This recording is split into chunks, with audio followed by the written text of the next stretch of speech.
السلام علیکم ورحمۃ اللہ وبرکاتہ۔ کیسے ہیں میرے تمام پیارے بچے؟ جی پیارے بچوں، آپ ٹھیک ہیں؟ آپ کی طبیعت ٹھیک ہے؟ آج آپ اسکول سے آ کے زیادہ تھک تو نہیں گئے، یا آج آپ کو اسکول سے زیادہ کام تو نہیں ملا؟ تو جی پیارے بچوں، ہم محنت کریں گے تو ہی تو ہمیں کامیابی ملے گی۔ تو اچھے سے پڑھائی کرنی ہے، اچھے سے دل لگا کے پڑھنا ہے، اور آپ نے ایک بہت ہی پیارا اور اچھا بچہ بننا ہے انشاءاللہ۔ تو پیارے بچوں، آج کی سٹوری کی طرف آتے ہیں، جس کا نام کیا ہے؟ آج کی سٹوری کا نام بہت ہی پیارا نام ہے، اور اس میں سے ہم دیکھیں گے کہ ہم نے کون سا لیسن لیا۔ تو آج کی سٹوری میں ہم جانیں گے اللہ تعالیٰ پر یقین کا صلہ۔ وہ لوگ جو اللہ تعالیٰ پر یقین رکھتے ہیں، ان کو اللہ تعالیٰ کون سے انعامات عطا کرتے ہیں انشاءاللہ۔ تو پیارے بچوں، سٹوری کا آغاز کرتے ہیں، کیونکہ ہم کون سی سٹوریز پڑھ رہے ہیں؟ سچی کہانیاں، اور اس سے ہم سبق بھی لینے کی کوشش کرتے ہیں۔ تو چلیں شروع کرتے ہیں۔ بسم اللہ الرحمن الرحیم۔ یوکبن آج بہت پریشانی کے عالم میں ٹہل رہی تھیں۔ وہ بار بار نظریں اٹھا کر آسمان کی طرف دیکھتی اور پھر سے ٹہلنا شروع کر دیتی۔ وہ کچھ پریشان سی دکھائی دے رہی تھیں۔ اس نے آس پاس دیکھا تو ادھر ادھر کوئی بھی نہ تھا۔ انہوں نے غور سے سنا تو آواز اور واضح ہو گئی۔ انہوں نے سنا کوئی کہہ رہا تھا، اے یوکبن، پریشان مت ہو، اس بچے کو ایک لکڑی کے صندوق میں ڈال کر دریا میں بہا دو، ہم اس کی حفاظت کریں گے اور تمہاری طرف ضرور لوٹائیں گے۔ یوکبن کا چہرہ خوشی سے کھل اٹھا۔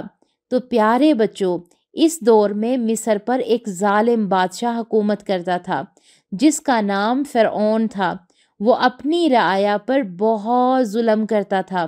اس نے یہ قانون نافذ کر رکھا تھا کہ آئندہ جس کے ہاں بھی کوئی بیٹا پیدا ہوگا تو وہ اسے مار دے گا، اسے قتل کروا دے گا۔ یوکبن اللہ کی نیک بندی اور سیدنا موسیٰ علیہ السلام کی والدہ تھیں۔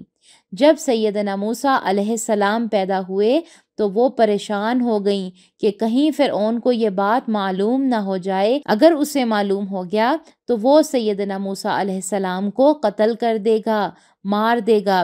اور وہ آواز جس نے یوکبن کی پریشانی ختم کر دی تھی، وہ اللہ تعالیٰ کی طرف سے تھی۔ چنانچہ حضرت موسیٰ علیہ السلام کی والدہ نے ایک صندوق بنایا، جو کہ اللہ تعالیٰ کے کہنے سے، ان کے حکم سے بنایا، اور اس میں اپنے بیٹے کو لٹا دیا۔ اس نے اپنی بیٹی کو واحد رازدان بنایا اور اسے کہا کہ یہ صندوق دریا میں بہا آؤ۔ ان کی بیٹی نے ایسا ہی کیا اور دیر تک کھڑی صندوق کو دیکھتی رہیں۔ دوسری طرف یوکبن، جو کہ حضرت موسیٰ علیہ السلام کی والدہ تھیں، گھر میں بہت پریشان تھیں۔ ان کے دل میں طرح طرح کے خیالات پیدا ہوتے، مگر پھر انہیں اللہ کا وعدہ یاد آ جاتا اور وہ مطمئن ہو جاتی، کیونکہ اللہ تعالیٰ نے ان سے کہا تھا کہ ہم اس بچے کی حفاظت خود کریں گے۔ آخر حضرت موسیٰ علیہ السلام کی پریشانی ختم ہوئی۔ ان کی بیٹی جب دروازے سے گھر میں داخل ہوئی تو اس نے یوکبن سے کہا کہ صندوق شاہی محل کی طرف گیا ہے۔ یوکبن سے یہ سن کر تڑپ اٹھیں اور کہنے لگیں، اللہ نے مجھ سے وعدہ کیا تھا کہ وہ میرے بچے کو میری طرف لوٹائے گا۔ پھر بچوں، حضرت موسیٰ علیہ السلام کی بہن نے اپنی والدہ کو تسلی دی اور کہا، اللہ کا وعدہ سچا ہے، آپ پریشان مت ہوں۔ یوکبن نے کہا کہ وہ کیسے؟ اس نے جواب دیا کہ جب میں نے دیکھا کہ صندوق محل کے اندر چلا گیا تو میں محل کے اندر گئی۔ مجھے ایک کنیز نے بتایا کہ جتنا بادشاہ ظالم ہے، ملکہ اتنی ہی رحم دل ہے۔ ملکہ نے آج محل کی چھت سے ایک صندوق کو تیرتے ہوئے دیکھا۔ ملکہ نے سپاہیوں کے ذریعے اسے منگوا کر کھولا تو ایک بہت ہی پیارا بچہ اس میں لیٹا ہوا تھا۔ اس نے یہ فیصلہ کیا کہ وہ اس بچے کو گود لے لیں گی اور اپنا بیٹا بنا لیں گی، مگر وہ بچہ جب سے آیا ہے رو رہا ہے اور کسی دائی کا دودھ نہیں لیتا، تو میں اسے یہ کہہ کر آئی ہوں محل میں کہ میں ایک ایسی عورت کو لاؤں گی جو اس کو دودھ پلا سکے گی۔ اس لیے اب میں آپ کو لینے آئی ہوں تاکہ آپ میرے ساتھ محل میں چلیں اور اپنے بیٹے کو دودھ پلائیں۔ جب وہ دونوں محل میں پہنچی تو تمام کنیزیں اور دائیاں کھڑی تھیں، اور ظالم مشرک فرعون کی بیوی اور جنتی عورتوں کی سردار سیدہ آسیہ مستقبل کے موسیٰ علیہ السلام کو گود میں لیے خاموش کروانے کی کوشش کر رہی تھیں۔ یوکبن جو کہ حضرت موسیٰ علیہ السلام کی ماں تھیں، جب یہ دیکھا تو بھاگ کر حضرت آسیہ سے بچے کو لینے کی گزارش کی کہ اسے میں دودھ پلاتی ہوں۔ سب دیکھ کر حیران ہو گئیں، کیونکہ بچہ چپ چاپ اپنی والدہ کے پاس چلا گیا اور چمٹ کر دودھ پینے لگا۔ یوکبن نے اس کے بعد اللہ کے حضور سجدہ شکر ادا کیا کہ اے اللہ، تیرا شکر ہے کہ تو نے اپنا وعدہ پورا کیا۔ تو پیارے بچوں، ہم نے اس سٹوری میں کیا سیکھا کہ حضرت موسیٰ علیہ السلام کی والدہ جو کہ بہت پریشان تھیں، اور اس وقت میں ظالم بادشاہ جو کہ فرعون، جو کہ قتل کر رہا تھا سب بچوں کو، اس کے حکم کے جاری ہونے کے باوجود اللہ تعالیٰ نے حضرت موسیٰ کو اسی کے گھر میں پلنے کے لیے اپنا فیصلہ اتارا۔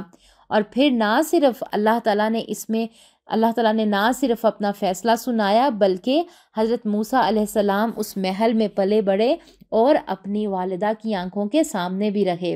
تو پیارے بچوں، ہم نے کیا سیکھا کہ جو لوگ اللہ تعالیٰ پر یقین رکھتے ہیں، اللہ تعالیٰ پر بھروسہ رکھتے ہیں، اللہ تعالیٰ ان کو اب ان کی نیکی کا صلہ ضرور دیتے ہیں۔ تو پیارے بچوں، اللہ تعالیٰ نے ہمیں جو بھی احکامات دیے ہیں، ہم نے کوشش کرنی ہے کہ ہم نے ان پر عمل کرنے کی پوری کوشش کرنی ہے، کیونکہ تمام نیکیوں کا صلہ اللہ تعالیٰ کی ذات دیتے ہیں۔ پیارے بچوں، اس سٹوری میں سے ہم نے جو بھی سبق سیکھا، آپ نے کوشش کرنی ہے کہ آپ نے اچھے اچھے کام کرنے ہیں۔ کبھی زندگی میں پریشانی ہوتی ہے، تکلیف ہوتی ہے، غم ہوتا ہے، تو نظریں کس پر رکھنی ہے؟ اللہ تعالیٰ پر رکھنی ہے، اور اللہ تعالیٰ سے دعا کرنی ہے کہ اللہ تعالیٰ ہماری ہر مشکل میں آسانی پیدا کر دیں، کیونکہ اللہ تعالیٰ ہمیں دیکھ بھی رہے ہوتے ہیں اور ہمیں سن بھی رہے ہوتے ہیں۔ تو پیارے بچوں، اللہ تعالیٰ آپ سب کا حامی و ناصر ہو۔ اچھے سے غور و فکر کریں اور اللہ تعالیٰ پر نظریں رکھیں، کیونکہ اللہ تعالیٰ ہم سے بہت پیار کرتے ہیں، اور آپ سے تو بہت زیادہ پیار کرتے ہیں، اس لیے کیونکہ آپ ہمارے بچے ہیں، پیارے بچے ہیں، امت مسلمہ کے بچے ہیں۔ اللہ تعالیٰ آپ سب سے راضی ہوں۔ اپنا بہت خیال رکھیے گا، اپنے گھر والوں کا خیال رکھیے گا۔ انشاءاللہ اگلی سٹوری میں ملیں گے، تب تک کے لیے اللہ حافظ۔ السلام علیکم ورحمۃ اللہ وبرکاتہ۔